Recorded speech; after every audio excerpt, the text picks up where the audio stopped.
Okay, guys, we'll now kick off with the oxidation of alkene, the final part. Huh? So when it comes to oxidation, the first one we discuss is the mild oxidation.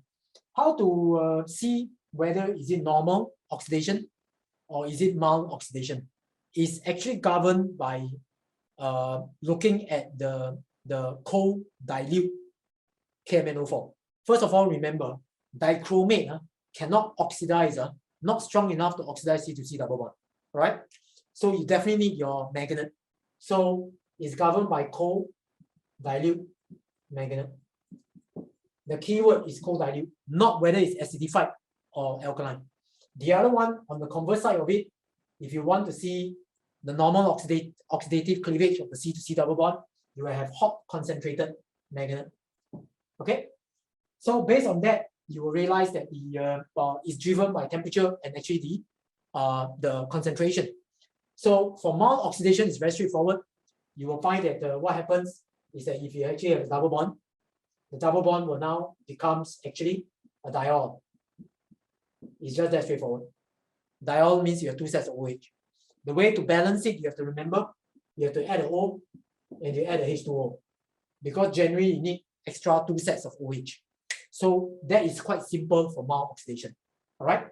So with that, I'll focus the rest of the effort on the normal oxidative cleavage of the C2C double bond. Okay. So as far as for the oxidation, all right, the oxidation of your C2C double bond is actually, we'll now give actually two examples. So I like one of the example with the cyclic structure because it probably has more things to discuss from here. Of course, I'm going to do one here. It's always good to actually have a terminal alkene. All right, remember this one, quite commonly used in exam as well. When you have a terminal alkene, you put this inside, you end up with effervescence. So that could be actually a QA test because this CH2 group here later you will see will become carbon dioxide in water. All right, and let me just check to make sure that we have all of them. Yeah, and one like that. Okay, let's start. So how we oxidize, how we do oxidative cleavage, as previously we explained. Step one is what? When you see any double bond, you cut and you put oxygen. So I'm doing the step one now. I'm cutting this now. Okay. If I cut the structures completely, I put a double bond O.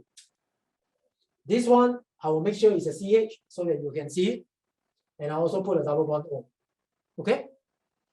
Similarly, in the same way, I'll cut this. That means I'll cut all the double bond again.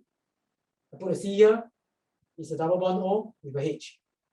Of course, you have your H here, which is originally like that, correct? So I'll also put a double bond O. Okay, are you guys happy first? So the first step that you do is you remember you cut, you put an O inside to O to bond with the carbon to form a C double bond O. That is your step one. Step two, as previously spoken as well, aldehyde is easily oxidized. Ketone is very stable, it cannot be oxidized further. All right, ketone, good example about ketone is actually a nail polish remover. They actually don't have expiry date, all right, because they cannot be oxidized. Okay, so this is your ketone structure. So this is the end of it. This will be the final product. All right. When you see anything like aldehyde, this is aldehyde, right? Because aldehyde is a CHO. This is a CHO is aldehyde. This one you can see that it contains two aldehyde, correct? CHO, CHO. So both these are aldehyde. So if it's aldehyde, you have to further oxidize them, which is what I'm going to do now. So I'm going to do it this way. So if I further oxidize them, this is what I get. You add an extra oxygen, right? To convert it to carboxylic acid. For the case of this, I'll try and draw it as similar as I can. What we have here.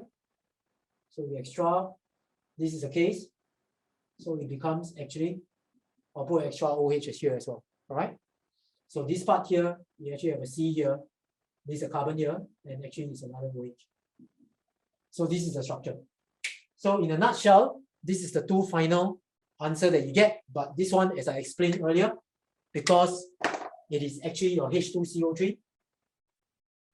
So it can actually be broken down to carbon dioxide and water.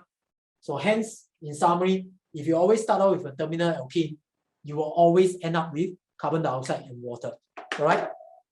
So this is what I've summarized. Okay. So in sharing the screen, I think the part that we have done is that if we were to take an example like that, of course we cut here. So this is actually how you get your ketone or propanol. Then you cut further here. So you can see down here what you have. Again, the same vein, you have all the aldehyde, isn't it? You can see here. This one is actually a terminal alkene. This is how you end up your carbon dioxide and water that we discussed it. Okay. Then obviously for this case, all the aldehyde will become carboxylic acid. But I want to highlight, what I wanted to highlight to you all is that this is a special case. Because if you do get ethane diuric acid, the question is that if you do have excess manganate, they can still be oxidized to form carbon dioxide and water.